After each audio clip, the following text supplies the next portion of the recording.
नमस्कार मु संगीता आपन को स्वागत करुच्ची आमर यही कार्यक्रम किछि कथा किछि कविता रे किछि कथा रही जाए कहिला परे केही केबे पचारिनी केही केबे पचारिनी बोलिकी थरे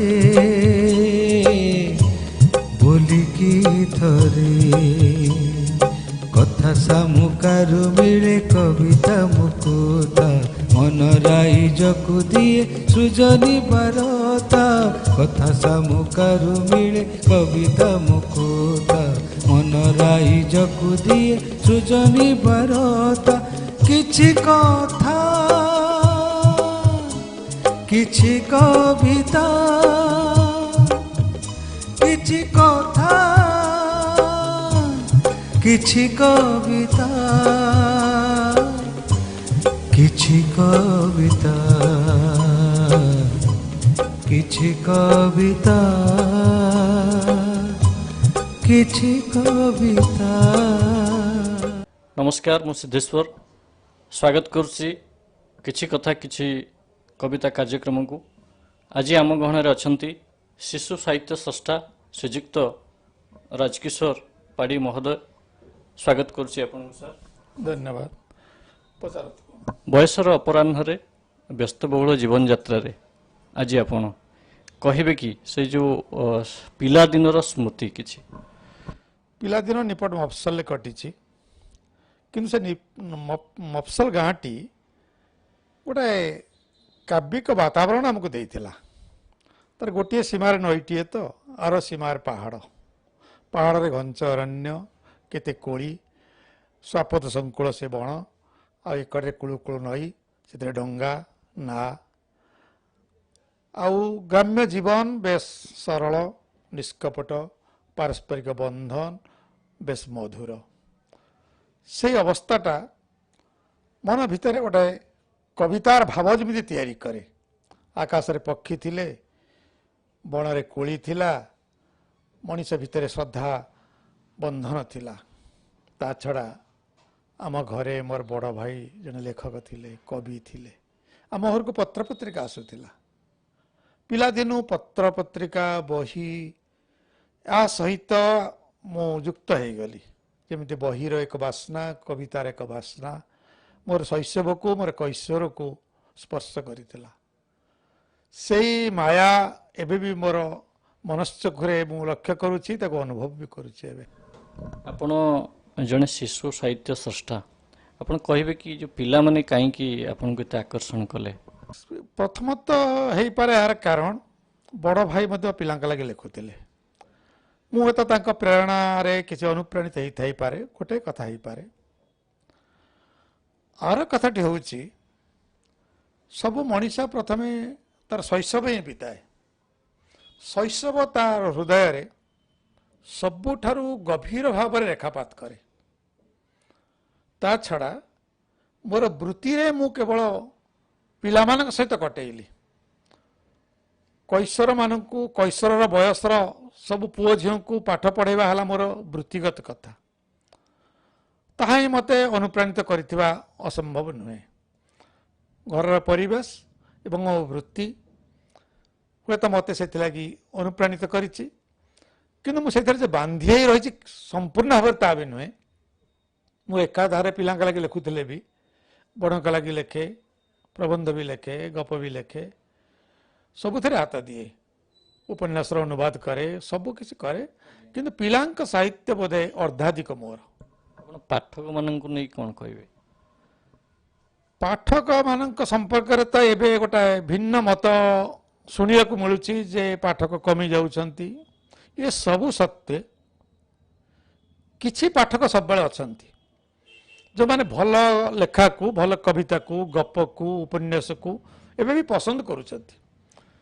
आदौ ग्राहकता नाही एमती एक समय बोधे नाही केबे जेते असुविधा भितर थिले भी पाठक मानकर रुचि जेते भिन्नमुखी हेले भी कहीं कहीं सहृदय पाठक जड़े लेखक को ନିଶ୍ଚୟ ମିଳିବେ ଯଦି ସେ ଲେଖାରେ ନିଜକୁ ଉତ୍ସର୍ଗ କରିଥିବ।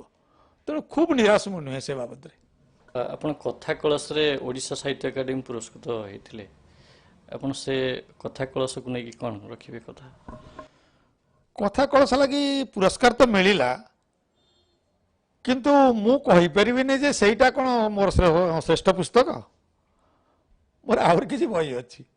ହୁଏତ କେଉଁ ସୁଯୋଗରେ କେଉଁ ବହିଟା ମିଳିଯାଏ, ସେଇଟା ଯେ ଜଣେ ସ୍ରଷ୍ଟାର ଶ୍ରେଷ୍ଠ ପୁସ୍ତକ ହେବ ଏମିତି ବି କିଛି କାରଣ ନାହିଁ।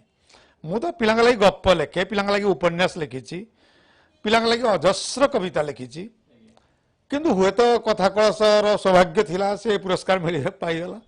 ଆଜିର ସାହିତ୍ୟ ଓ ସାହିତ୍ୟିକମାନଙ୍କୁ ନେଇ କ'ଣ ରଖିବେ କଥା? ଦୁଇଟି କଥା ମୁଁ ଅନୁଭବ କରେ। କିଛି ସାହିତ୍ୟ ଅଛନ୍ତି ଯେଉଁମାନେ ସଚ୍ଚା ସାହିତ୍ୟିକ, ପଢ଼ନ୍ତି, ଲେଖନ୍ତି ଏବଂ ସହୃଦୟତା ସହିତ ବଞ୍ଚନ୍ତି।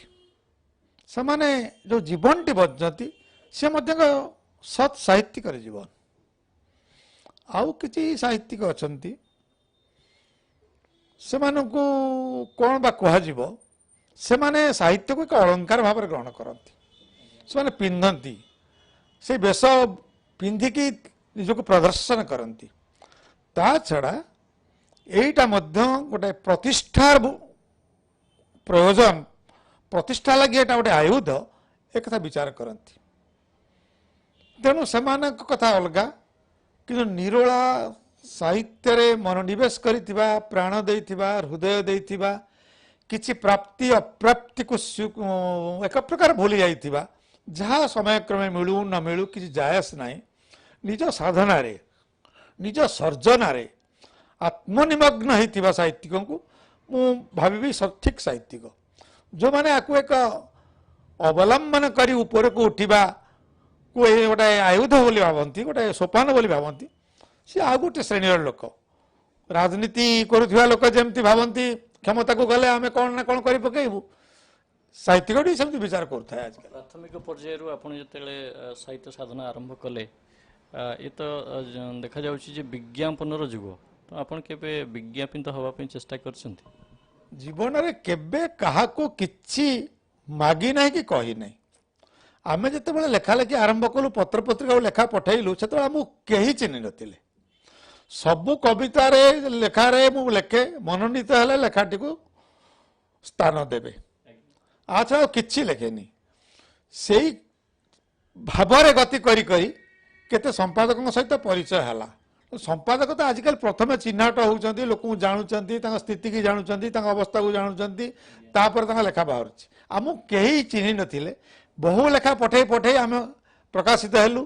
ହୁଏତ ଲୋକ ଜାଣିଲେ ଇଏ ଜଣେ କିଏ ଲେଖନ୍ତି, ନହେଲେ ଆମେ କୌଣସି ଲେଖକଟିଏ ଭାବରେ କୌଣସି ସମ୍ପାଦକଙ୍କୁ ଚିହ୍ନିବାଟା ବୋଧେ ବହୁ ବିଳମ୍ବରେ ଘଟିଛି। ଜମା ଆଶା କରିନଥିଲି।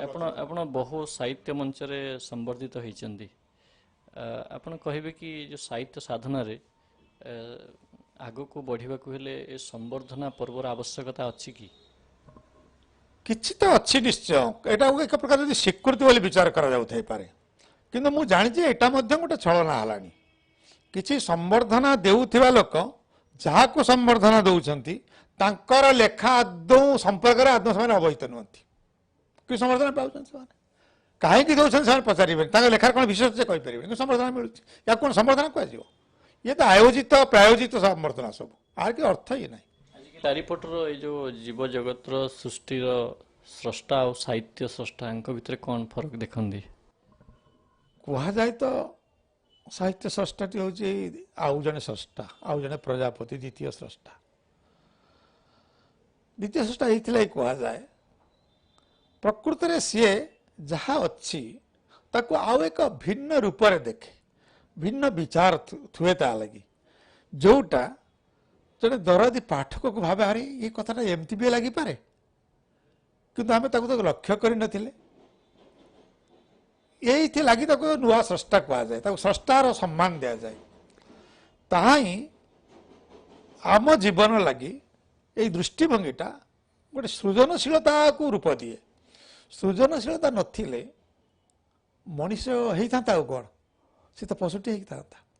ସୃଜନଶୀଳତା ତାର ଅସଲ ବିଶେଷତ୍ୱ, ତାହା ହିଁ ତାର ବିଭବ, ତାହା ହିଁ ତାର ମୂଲ୍ୟ, ତାହା ତାକୁ ଗୋଟେ ଐଶ୍ୱର୍ଯ୍ୟ ଦେଇଥାଏ। ଜଣେ କବିର ତାର ସେ ଯେଉଁ ସୃଷ୍ଟିକୁ ପରବର୍ତ୍ତୀ ସମୟରେ ଦେଖାଯାଉଛି କିଛି ସମୀକ୍ଷା କରାହେଉଛି ଏ ସମୀକ୍ଷାର ଆବଶ୍ୟକତା କ'ଣ ପାଇଁ? ସମୀକ୍ଷାକୁ ମୁଁ ଭାବେ ସିଏ ଆଉ ଗୋଟିଏ ସୃଷ୍ଟି ବି ସମୀକ୍ଷକର ସେଇ ସୃଜନଧର୍ମୀ ଦୃଷ୍ଟିଭଙ୍ଗୀଟି ଥିବା ଦରକାର ନହେଲେ ଅଧିକାଂଶ ସମୀକ୍ଷା ତ ପ୍ରଶଂସାମୂଳକ କିନ୍ତୁ ଠିକ୍ ସମୀକ୍ଷାଟି ହେଉଛି ଗୋଟେ ଆଉ ଗୋଟେ ସୃଷ୍ଟି ଆଉ ଗୋଟେ ନୂଆ ସୃଷ୍ଟି ଭଳି ଲାଗେ ମୋତେ ସେ ଆଉ ଗୋଟେ ଅନୁସୃଜନ ସେଭଳି ଅନୁସୃଜନ ହେଲେ ସ୍ୱୟଂ ଲେଖକଟି ସେଥିରୁ ଅନୁପ୍ରେରିତ ହୁଏ ଆରେ ମୋ ଲେଖାକୁ ଏମିତି ବି କୁହାଯାଇପାରେ ଏମିତି ବି ତାର ଅର୍ଥାନ୍ତର କରାଯାଇପାରେ ଏମିତି ବି ବୁଝାଯାଇପାରେ ତାକୁ ସେଇଟା ପ୍ରକୃତରେ ଗୋଟେ ପ୍ରେରଣା ଦିଏ ଆଉ ଅନୁସୃଜନ ନଥିଲେ ସେ ପ୍ରେରଣାଟା ସେ ଜାଣିପାରିବନି ଲେଖାର ଆଉ ଏକ ଯେ ପରିଚୟ ମିଳେ ସେଇଟା କେବଳ ସମୀକ୍ଷାରେ ହୁଏ। ଏମିତି କିଏ କବି କି ରାଇଟର ଅଛନ୍ତି ଯେ ଭଲ ଲାଗିଛନ୍ତି ଆପଣଙ୍କୁ? ପ୍ରକୃତରେ ବହୁ ଲେଖକ ଭଲ ଲାଗିଛନ୍ତି ଏପରିକି ଏବେ କୌଣସି ନୂଆ ଲେଖକ ତାଙ୍କର କବିତାଟେ ଦେଖିଲେ ମୋତେ ଭଲ ଲାଗେ ଏବଂ ତାକୁ ମୁଁ ମଧ୍ୟ ଫୋନ୍ କରିଦିଏ ବହୁ ଲେଖକଙ୍କର କବିତା ମୋତେ ଭଲ ଲାଗିଛି ଏବଂ ପଢ଼ିବାର ଆଗ୍ରହ ଏପରିକି ମୁଁ କହିପାରେ ନା ଧର ସଚି ରାଉତରାୟ ହୁଅନ୍ତୁ ରମାକାନ୍ତ ରଥ ହୁଅନ୍ତୁ କୃଷ୍ଣଚନ୍ଦ୍ର ତ୍ରିପାଠୀ ହୁଅନ୍ତୁ ବହୁ ଲେଖକ ସେଠି ଥିଲେ ଆମର